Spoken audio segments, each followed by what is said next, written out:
Il y a tout juste 20 ans, une vague d'ovnis avait créé l'émoi dans notre pays. De nombreux témoignages avaient été recueillis dans la région d'Eupen. Des récits traités à l'époque par la Société belge pour l'étude des phénomènes spatiaux. Évocation avec Emmanuel Dupont et Frédéric Dehainaut. C'était un genre de triangle de cette forme-là.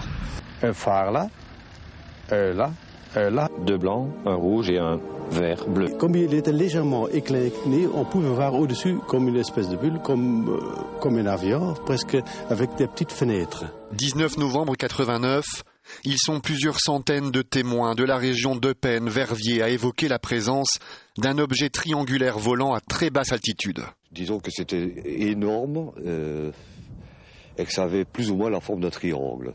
La Société belge d'étude des phénomènes spatiaux se penche alors sur cette étrange affaire qu'elle semble prendre très au sérieux. Il y a une très grande cohérence dans les récits qui permet de dire qu'il y a vraiment eu quelque chose qui a survolé cette région depuis plusieurs jours.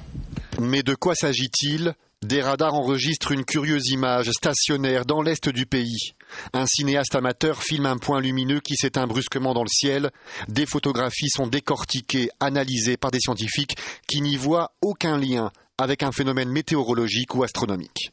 Ce ne sont pas des faisceaux laser et encore moins des hologrammes. C'est manifestement un objet matériel, solide, qui s'est déplacé dans l'espace. Interrogé, l'armée exclut l'hypothèse d'essais militaires et semble bien embarrassée face à la présence d'un objet volant qui lui aurait échappé.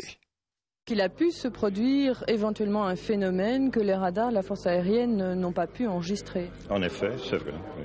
La vague belge d'OVNI a fait parler d'elle dans le monde. Et 20 ans plus tard, elle demeure toujours un mystère.